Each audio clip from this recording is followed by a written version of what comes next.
Hi, a very warm welcome to everyone on my show. Today, I have with me on my show a very special athlete. She is from the city of Mumbai, and she actually has a very strong CV. So it will take some time for me to introduce her, in a full form. In her CV, she has to her credit 4 world records, right? Two in squats, one deadlift, and one overall total weight. And she has been 7 times strong women title holder, right?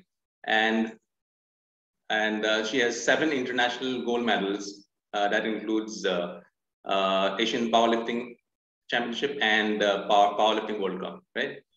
And apart from that, of course, she has been the national AWPC record holder in squat and deadlift. And also, she's been #1 under 48 kilo in AWPC ranking in India.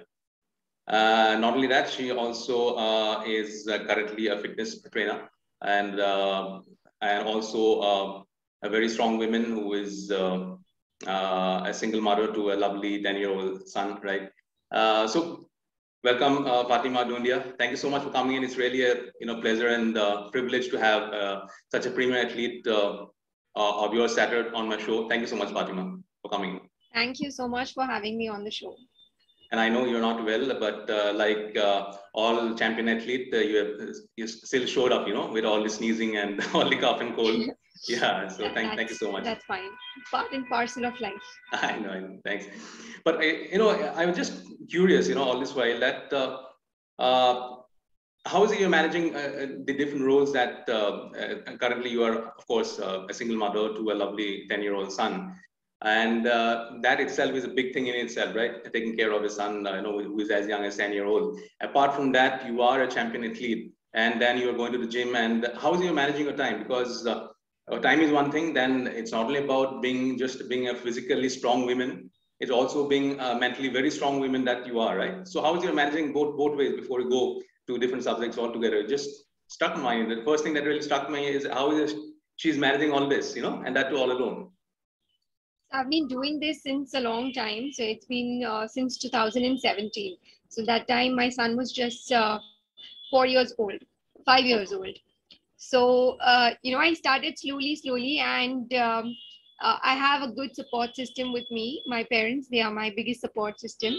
So, my son is pretty much independent and much grown up than his age. So, he is very well understanding and he knows what I do and he's very aware about everything. So, my parents take care of my child when I'm not at home, and he's self dependent and capable of taking care of himself as well. And it's very important to fulfill your passion alongside your work. As an individual, you need to have an identity of your own, and that's what I'm trying to do, juggling different roles at one time and trying to do my best in each and every possible way. Sure, and I'm sure growing up when he actually thinks back, you being a woman of that of that mentality wherein you could do don so many different hats at the same time, it'll only help him grow as an individual, right? When he actually grows into an Yes, adult. definitely. Right? Yeah, sure, yeah.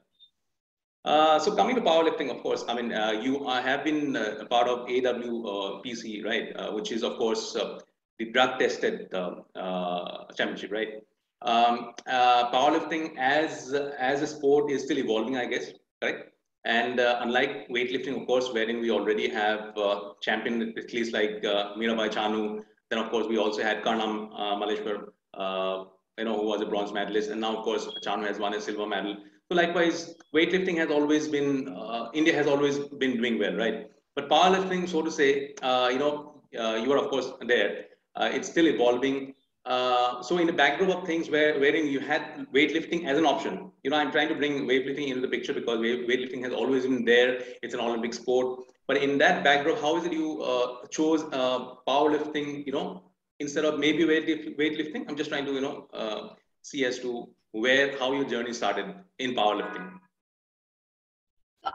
When I started with powerlifting, I exactly did not know what it is all about. So it was just that I was capable of doing good enough of weight training, and it just happened like someone told me, why don't you try for powerlifting? So I was very clueless what exactly is powerlifting. So just to experience it, I took part in my first district event. And after I went to that event and when I won in my first ever attempt without even having any good training time period, Wow. I realized how, uh, it is a challenging sport. It is a strength based sport and it is not made for everyone.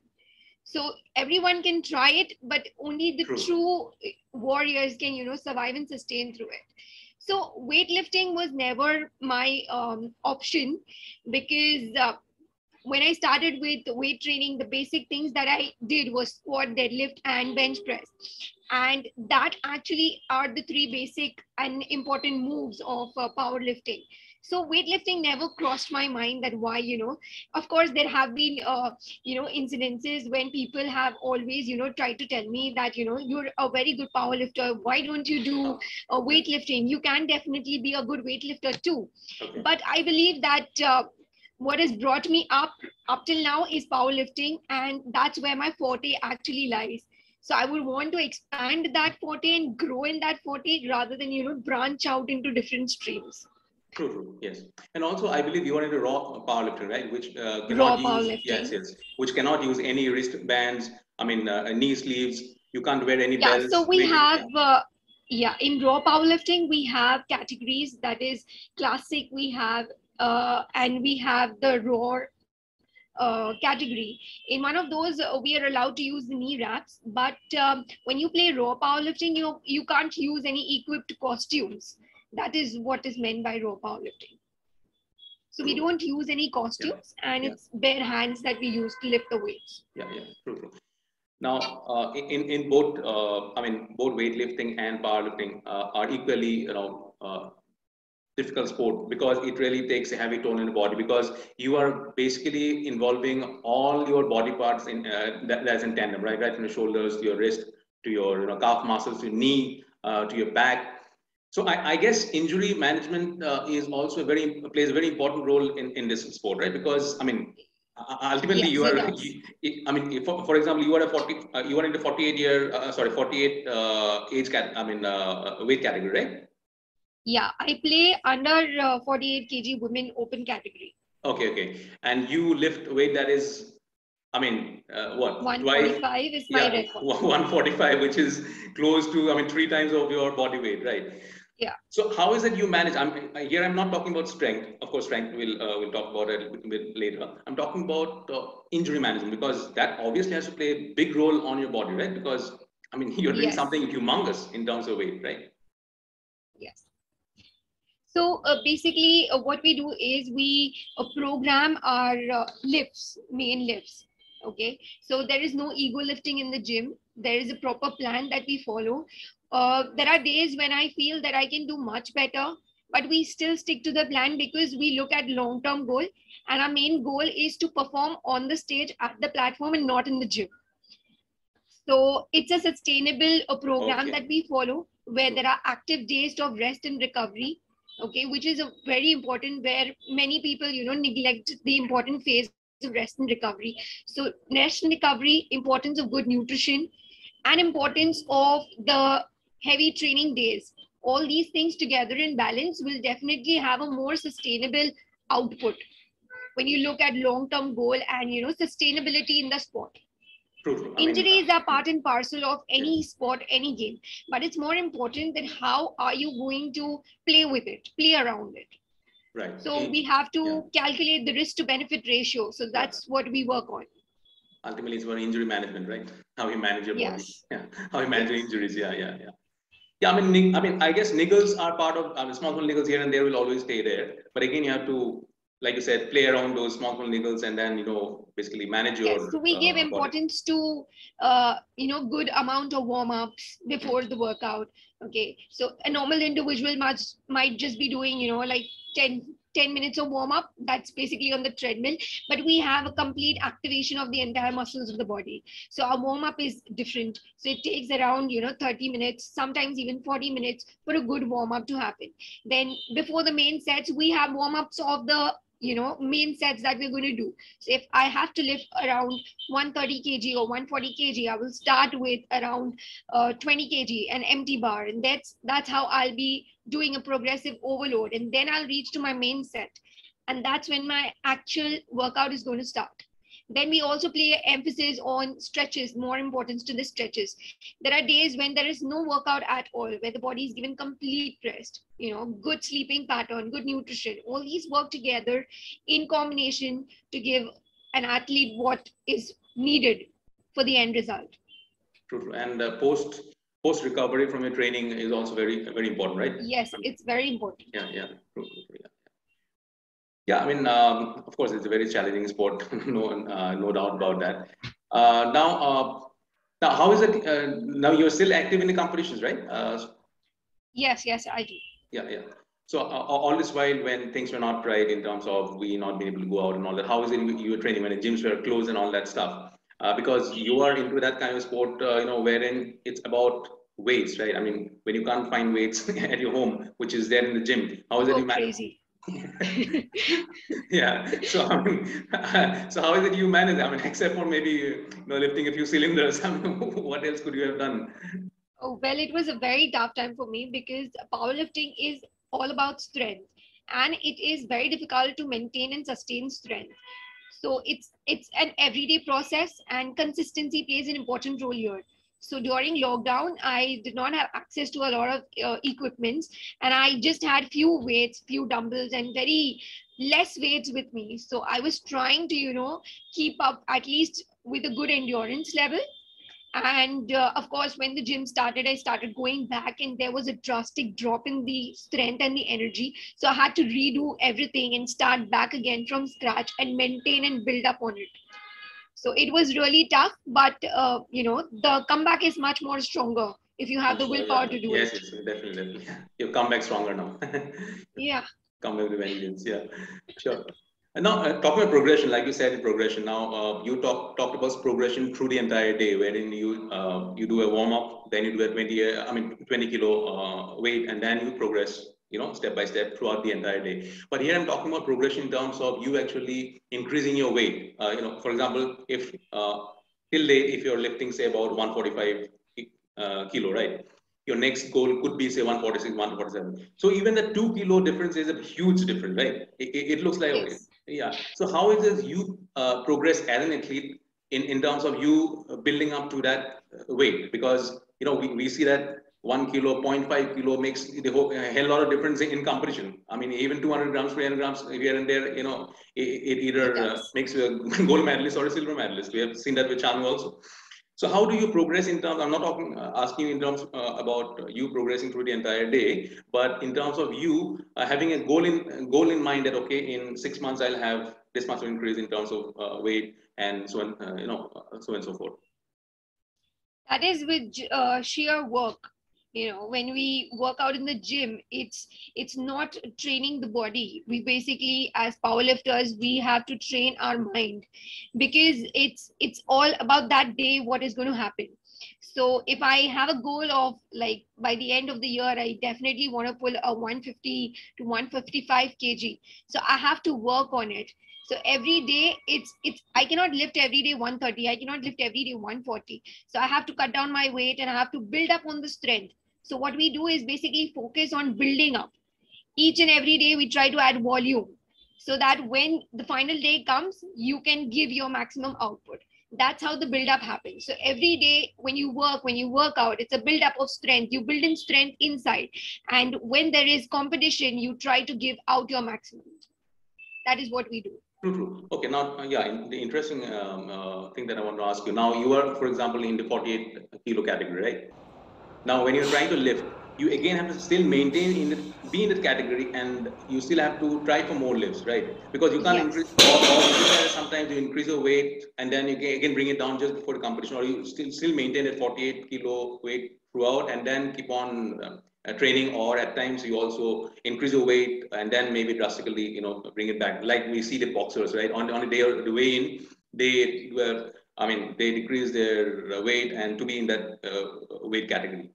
So do you also? Yeah, there are a lot of There are a lot of lifters who prefer this thing, but I have tried it once, tried to bring my weighing scale a little higher and then cutting it down. But I have seen a lot of, a downfall in my strength also. So I try to maintain my weight between 47, 48, sometimes 49. That's it.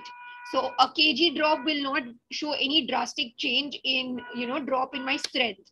So I prefer sticking around and not overboarding it, because then cutting down and playing in that same category gets very difficult.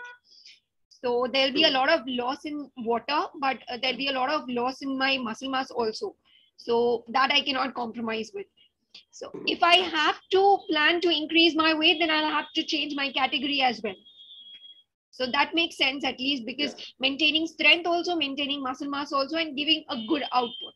Yeah. So have you Of ever... now I'm sticking to true. 48. Yeah, true. So have you ever played a different weight category, or you have always stuck to the same? No, I've been since the start. I've been playing with under 48 kg. 48. Okay, sure. Yeah, I mean that's okay. So basically, you're saying that there are also athletes who go through a process wherein they increase the weight, and then, of course, just like the boxers do, right? Cut down the weight on the day of the competition, just go to the day of the competition, and then okay. Yes. Yeah, now, of course, I find it a bit strange that we've got weightlifting as an Olympic sport, right? But unfortunately, we still do not see powerlifting being an Olympic sport. So what do you see in terms of the future? Is it going to be an Olympic sport in days to come, in years to come? Well, I feel it should be included, because there are a lot of lifters who are doing very, very good for the country. And if this thing is getting recognized and the players get recognized, it will ultimately benefit the country as well. So if you see, I have won international gold medals and world records and everything. But somewhere down the line, we feel less recognized as compared to the other lifters who have been recognized by Olympics as part of their sport.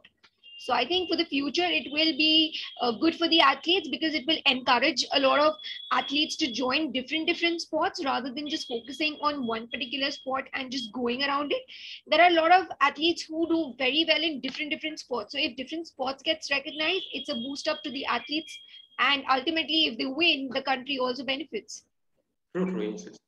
And coming to your competitions, so which is the most special moment? Because you've got so many special moments. I mean, you have won Asian Powerlifting Championship, you have won World Cup. I think Moscow is also something very close to your, to your heart, right? So which of all is, I mean, you've got won so many laurels for yourself, for the country. Which is the most special moment for you? It could be, the first time when you entered the arena. It could be that also. But which one of all these laurels is most special to your heart? Well, this has to be the latest one, which was in 2019 December. I had competed for the powerlifting World Cup in Moscow, where in one event, powerlifting event, I created 3 records in just one event. Oh my God! Okay. And I made 3 records, and for the deadlift, I had 3 chances of deadlift, and in each deadlift try, I broke the record. So the record was 125 kg, 120 kg or something. So I took my first attempt only 125, with which I broke the record. Then the next attempt was 140, again the own record which I had said I broke it. And again I took 145, which was again a record.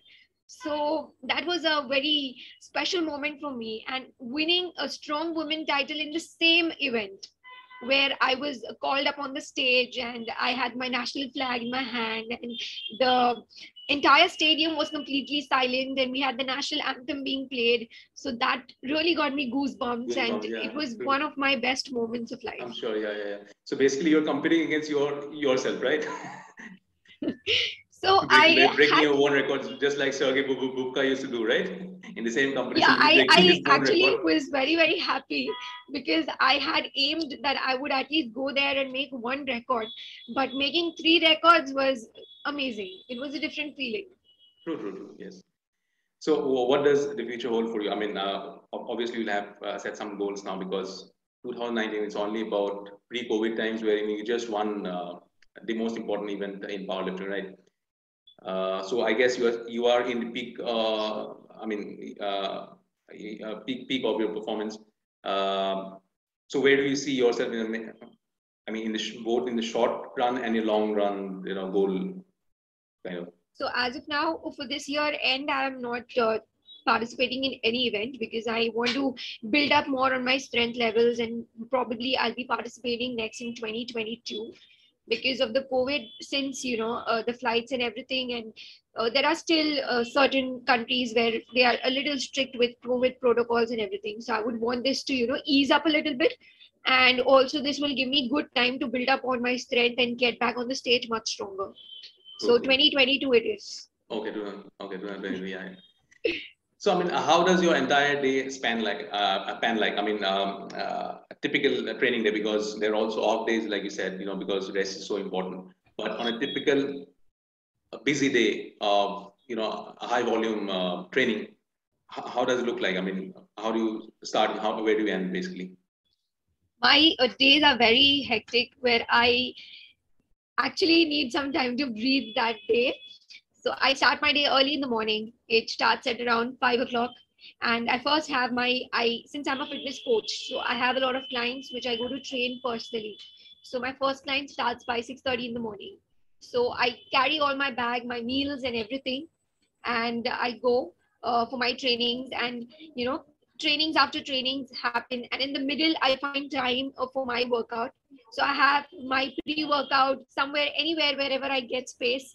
So I just sit down and eat my pre-workout, and then I head to the gym. My workout lasts for at least 3 hours. Then again, it's my lunch time. So my day is pretty hectic, and I squeeze my workout in the middle. And after my workouts, again, I head back to my clients, help them get fitter, transform them. And my day ends by 9:30, 8:39. So 8:39 is my end. And That's then by the end of the day, I'm pretty much tired, and then I go to sleep. True. Yeah. So in the morning when you actually go for your client's fitness, I guess that's kind of a warm up you would be looking out for, right? It's kind of a warm up for you. It's more than a warm up, because I have to carry my heavy workout bag, which has my shoes, my belt, my all the accessories, which itself is very heavy and loaded. So I have to carry that bag everywhere till the time I hit the gym, and then back home. True. Yes. And of course, I'm sure you are strict with your diet also, right? Are you really very, very strict as far as your diet is concerned, or do you still, sometimes gorge on the typical pav bhaji of Mumbai, or stuff like that? Yeah, so there are days when I like to treat myself, and I think it's important to treat yourself because of the amount of the hard work that you do. You deserve to live a life as well. So food for the health and food for the soul, as we say. So it's important to have a balance in life. So I try to make a balance out of it and enjoy life to the fullest, and enjoy my profession and my sport also. True. Yes. True. Yes. So how do you see India as a country? In terms of powerlifting. Where do you stand currently? Of course, you are a champion in your own rights, but apart from you, I guess Sajni is also there from Pune, if I'm not mistaken. Sorry. Sajni, there is one girl also from Pune who's also a champion, junior champion, I guess. But apart from that, where do you see India standing in terms of powerlifting? In the world map, so to say. And what's the future holds for us? India is still way behind the other countries in terms of powerlifting, because if you go abroad, you see athletes getting recognized for their inputs in powerlifting as a sport, and they are all over the place abroad. So there are a lot of athletes, who have a lot of media coverages. There are a lot of athletes who are into a lot of different other things also. So the government is basically more supportive also of them. Here we have to fund our own games. We have to find sponsors. So it's very difficult. So if you're a beginner amateur athlete, you find it really very difficult when you have to shell out from your pocket and try to fulfill your passion. So I think we are still way behind, but there are a lot of athletes who are into powerlifting in India, and they are doing pretty well. So if we get any support from the country, it would be very encouraging and motivation for the athletes also. And I think we need to upscale ourselves a little bit in terms of this sport. True, true. I mean, sponsorship is, of course, is always going to be a big hindrance, right? Because if you Yeah, try there are to, a lot of athletes who cannot go abroad because of lack of sponsorship. So they are still stuck over here because they cannot find the right sponsors, and it's difficult in these times.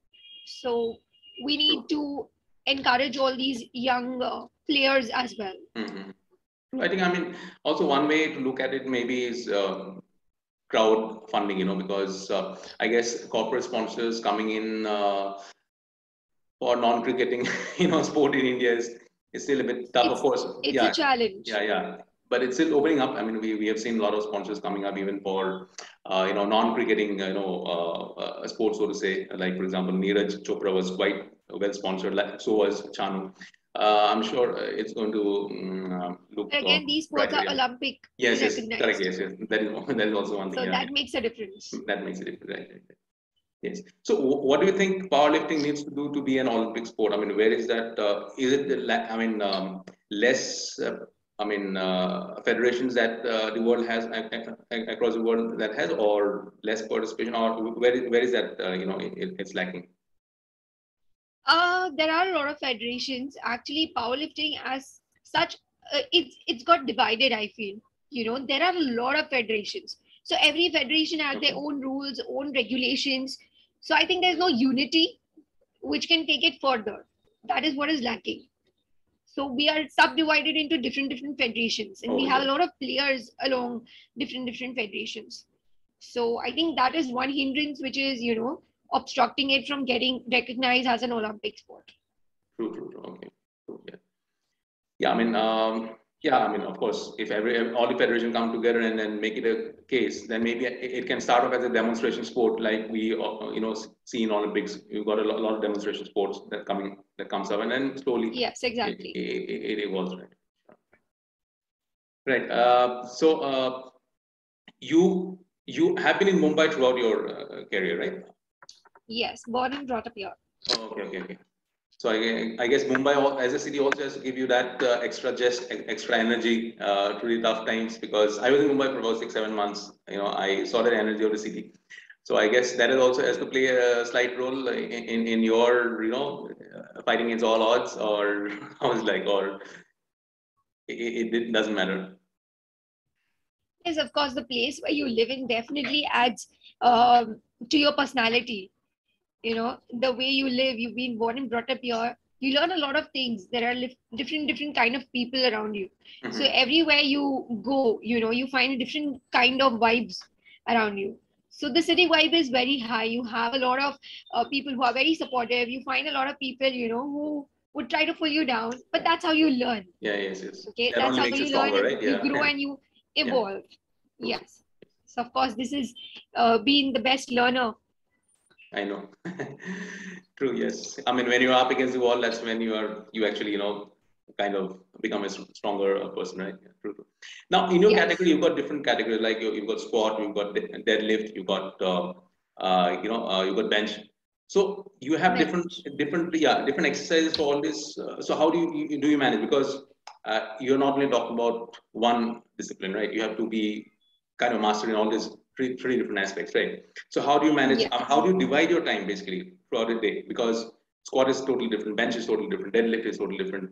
So do you manage your time in such a manner that you kind of touch upon all these three aspects of the game, or you basically divide it between the week and then okay, 2 days this one, 2 days that one? How do you manage?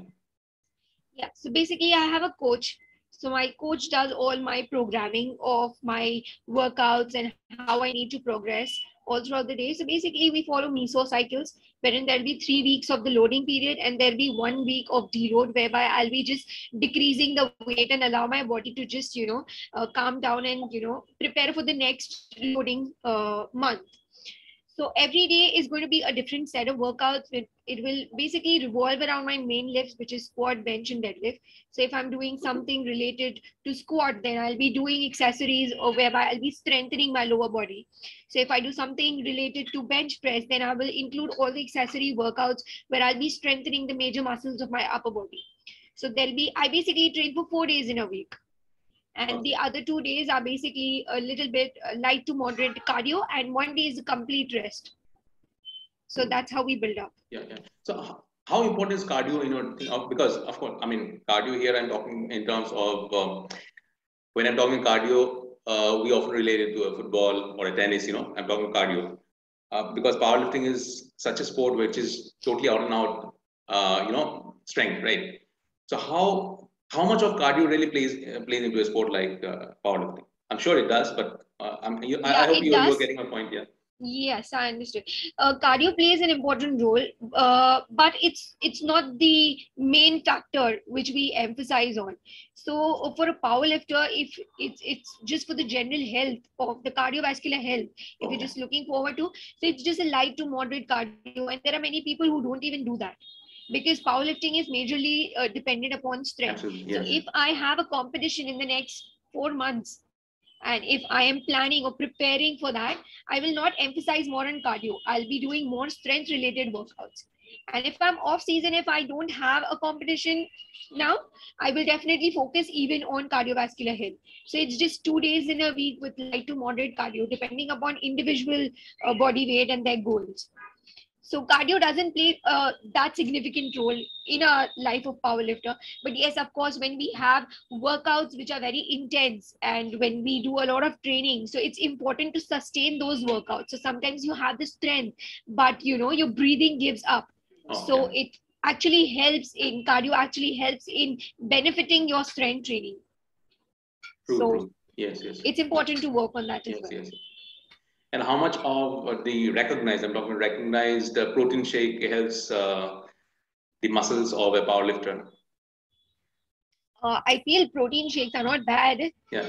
So if I am doing a very intense workout and trainings, and if my day is very hectic and I don't get access to going home again and again to have my meals, and if I'm carrying my meals will get spoiled all throughout the day. So why not have a protein shake which is easily accessible? I can store it, and it's going to help me in repairing my muscle breakdown which is taking place in the gym.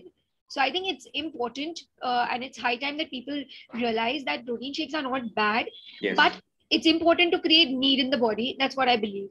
So you create need in the body, and then you supply it to the body. Yes. So if you do not have the need and you just keep on supplying it without any utilization of it, I don't think it's worth it spending so much on that. True, yes. And also, I think that's where the role of a good sports and nutritionist also comes into play, right? Because often we go to a gym wherein the gym trainer, would, low-end gym trainer, so to say, they will suggest a few things which might not be good to the body. But when it comes to a scientific approach in terms of sports nutrition, when it comes to protein shake, I think that's the way to go about it, right? I mean, a more scientific approach to the entire system, right? Exactly. So it's very important that whenever you take any guidance, it's important that you ask from a professional. So a professional is someone who can guide you in a much better way rather than, just following any social media or any influencer. True. So it's important to have an authentic source and an authentic person who actually has been doing this for years and years together and has a lot of experience and knowledge about it. True. Yes. Yeah. I mean that's. I guess India has evolved quite a bit in terms of the scientific approach, right? Over the last few years, so to say. I mean, there was a time wherein typical, gym trainer would say, "Ye kha lo, kuch nahi hoga," that kuch nahi hoga. Now people are more aware. Now people are more aware, and I think because of COVID times, post-COVID, a lot of people are getting very serious about their health, and you see a lot of footfall in the gym now because people are actively trying to enroll in the gym, get fitter, and they have realized the importance of good health. So now people are more curious to know about things that will give them good health. So a lot of vitamin C, immunity boosters. That's when protein also comes into picture. So people are trying to know about it, and it's important. It's good that people are trying to learn more, and there are a lot of people who are creating awareness also about this. So it's very important that people grasp the awareness from the authentic source. So that's important. Yes. So obviously, it's still early days yet to really ask you the question, but still, of course, we all have our life cycle, so to say. You're still active, you're still an active competitor in the world of powerlifting, right? But of course, there will be a point wherein you might, I mean, retirement has to happen to everybody, right? So I'm just thinking years beyond. Don't take me wrong. So do you also, yeah.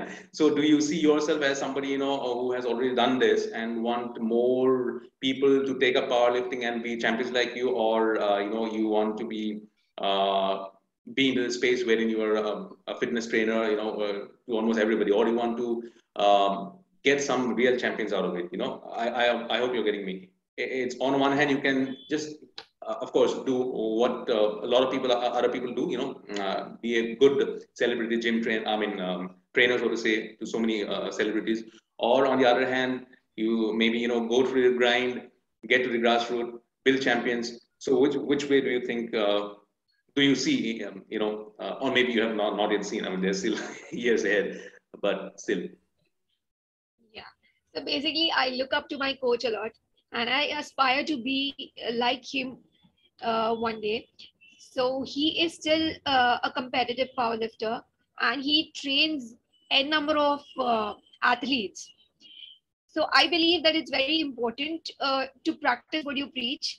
And I would definitely want to coach a lot of athletes, but still be an active player.